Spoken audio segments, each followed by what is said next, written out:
see. It started with you and me, yeah.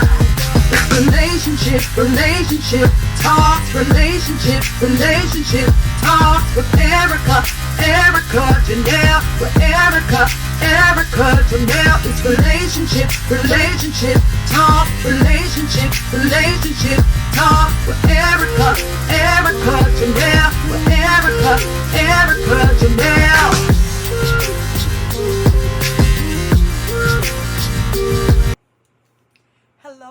Hello, everyone, and welcome to another episode of Relationship Talks with Erica Janelle. Of course, it's me, Erica Janelle, and I am so happy to come before you guys this Sunday.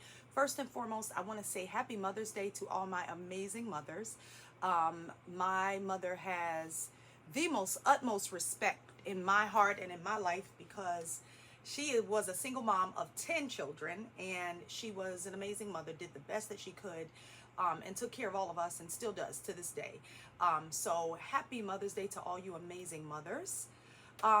Just to quickly recap, for the entire year of 2025 and until God says otherwise, I will be focusing my podcast episodes on restoring the Black family. There are so many layers and levels and things that I want to share with you guys. I've kind of been slowly bringing different things to everyone's mindset to kind of prepare you guys for what we will be talking about in the future. But for right now, we're just going to kind of keep slowly building into ultimately some of the conversations that we will have, which will be some pretty controversial topics, which I'm not afraid of controversy. I just want to be able to make an impact and a difference in my community and in this world, which is what God has called me to do. So, really quickly to recap, like I said, we're talking about restoring the Black family and specifically restoring that unit. There's been a lot of attacks against marriage, against even people wanting to have children. And I'm not saying you don't have a right to choose what that one, whether or not you want to have children. Everybody's not meant to be a parent. But the only way that you can truly have a strong community is to start with having strong family units. And those family units make up your community. And so our community has been systemically targeted to make us believe the lie and the agenda that there is no real love, there is no fidelity, there is no point in marriage. When in actuality, in order for us to thrive and get to the next level of where God intends for society to be and for the Black race of people to be, we have to start adopting the ways and the patterns and the habits of healthy, strong family units. And for me specifically, I want to focus my podcast episode today on why people cheat in relationships. And so it's a very controversial topic, but it's one of those things where I think people automatically assume that cheating has a lot to do with sex. And cheating is not about sex 9 times out of 10. Most of the time people cheat because of 2 main reasons that I believe. The first being that people are connected with people that they really don't truly have a true connection with. And if you go back to some of my previous podcast episodes, when I talked about connection and the importance of connection and what connection looks like, what connection feels like, you will understand that I truly believe, as a woman of God, I truly believe that God has someone for every single human being walking this planet, if that is your desire to be in a partnership. I believe that there is a partner that is going to be in alignment with your ultimate purpose, and they're going to be in alignment. You're going to be in alignment with their ultimate purpose. And when you two come together, you're able to make a strong family unit, which in essence will make a strong community. So I want to talk about cheating because it's something that is destroying our family unit. And I want to talk about that. So we talked about connection being one of the reasons why people are finding themselves stepping out of their relationships. And the reason I say that is because there is something that people are searching for. If you find yourself discontent in your relationship, or you find yourself feeling like that person doesn't really get you, 9 times out of 10, it's usually because you might be with the wrong person. And that's a hard pill to swallow for many of us. It was hard for me. I was married twice, and I was not married to the right person either time. And so it took me a lot of growth, a lot of development, a lot of therapy, a lot of trauma therapy, a lot of self-reflection and prayer to really understand why those things transpired the way they did in my relationships. I was trying to make a square peg fit into a round hole, and it was never supposed to fit there. So connection is somebody that is literally going to be in alignment with your ultimate purpose that God put you on this earth to achieve. The second reason I believe that many people cheat is because again, it's a level of discontent or something missing. So you're in search of something. So you find that the best way for you to get it, whatever it is that you're searching for, is to go outside of your relationship and get it. So I mean that to say, if it is, people major on the fact that it's sex. But cheating is not just about sex in most cases. Most of the time, it's something that either your mate or your spouse or your partner is not doing that you wish they were doing, or maybe something they don't like to do that you felt it was necessary, or that was something that you really, really wanted. And in essence, you felt a sense of lack in your relationship.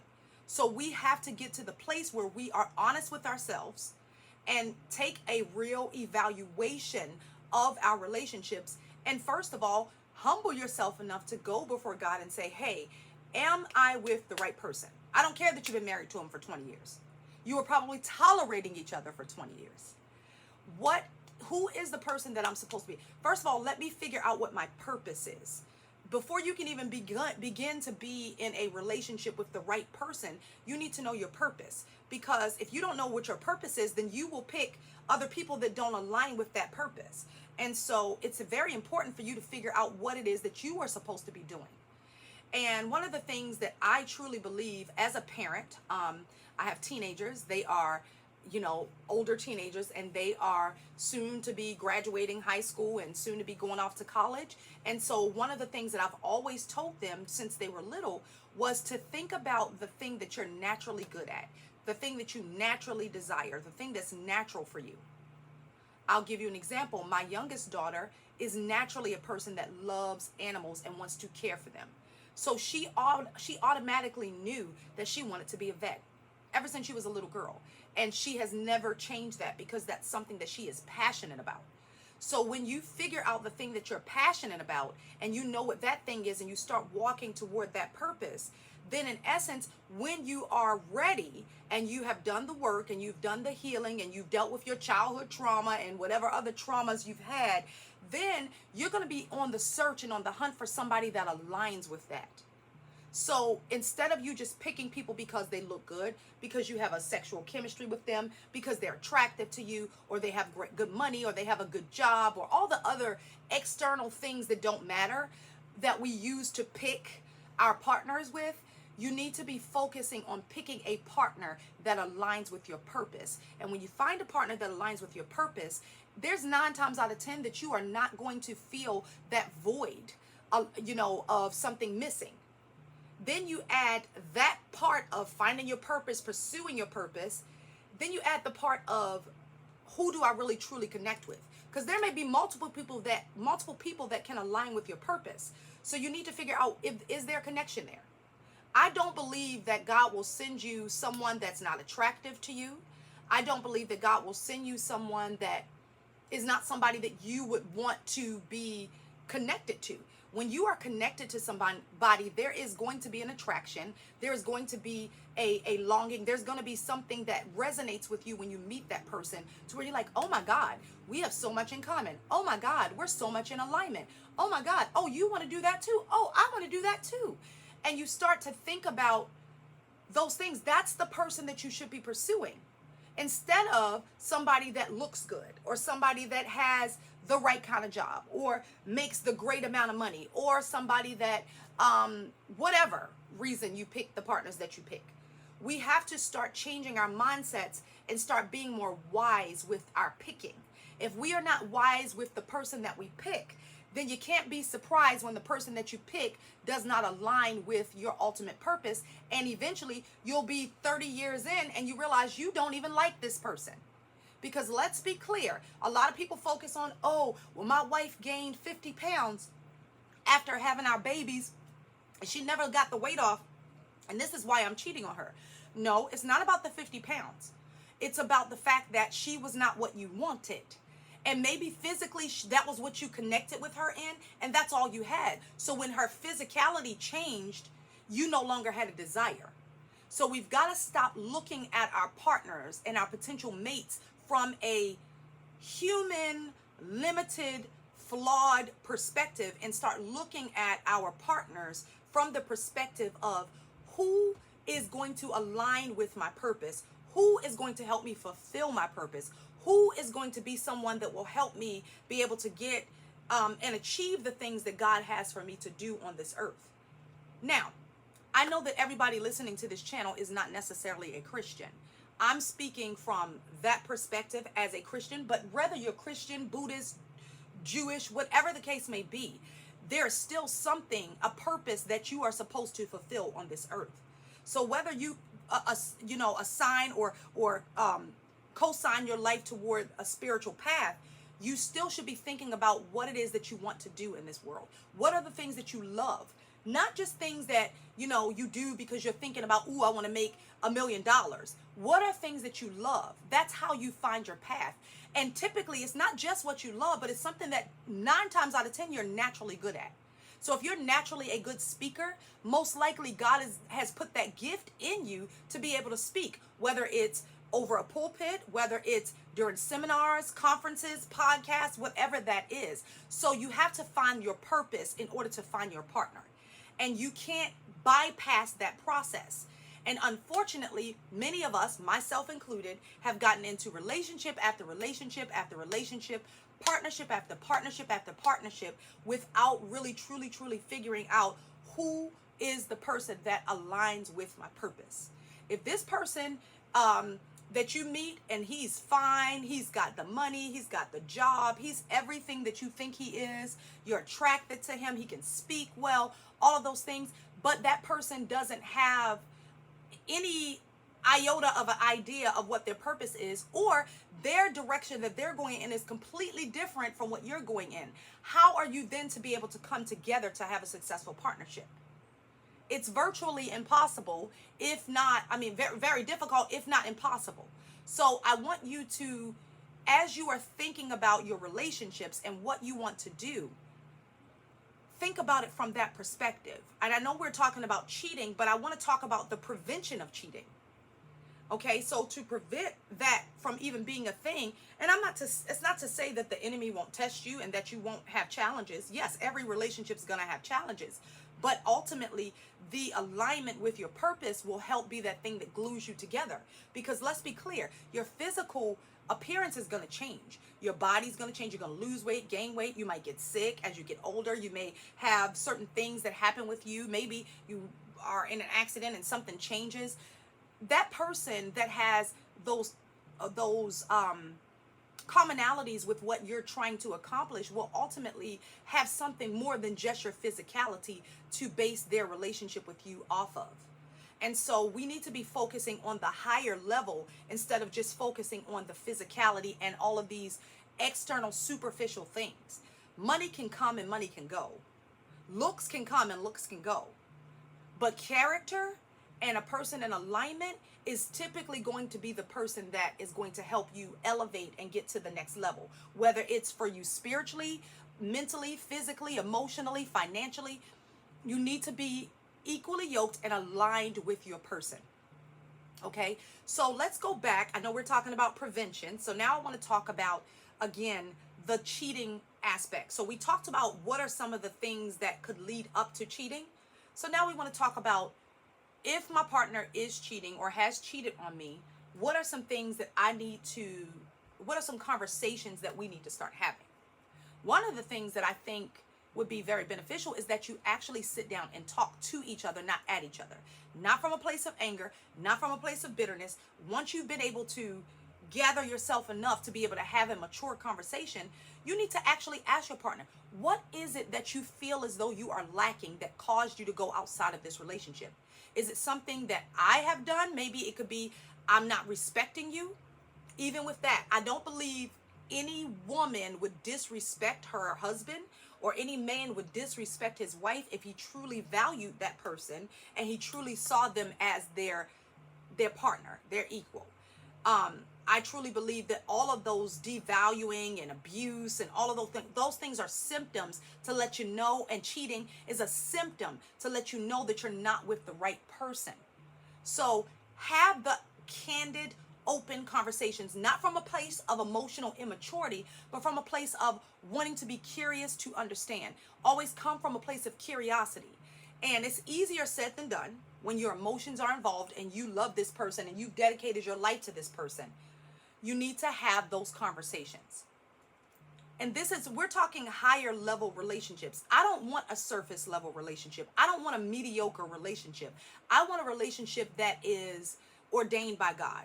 For me personally, I don't want someone that's with me just because they like the way I look, or they like that I do a podcast, or they like that I can sing, or they like that I have a nice body. I don't want that kind of person. All of those things are superficial. Now, if you want to be with me because you also too have those same visions and those same goals and those same dreams and those same purpose-driven things that you want to do in this life, then that's something different. But you need to be able to honestly ask yourself, take an assessment. When I married my partner, what was the main reason that I decided to marry this person? Is it because we had children and I didn't want to be a single parent? Is it because this person's financially stable and I don't want to struggle by myself? You need to have those open, honest conversations with yourself first. And then you go to your partner and say, hey, all right, you're out here, you're looking for something else.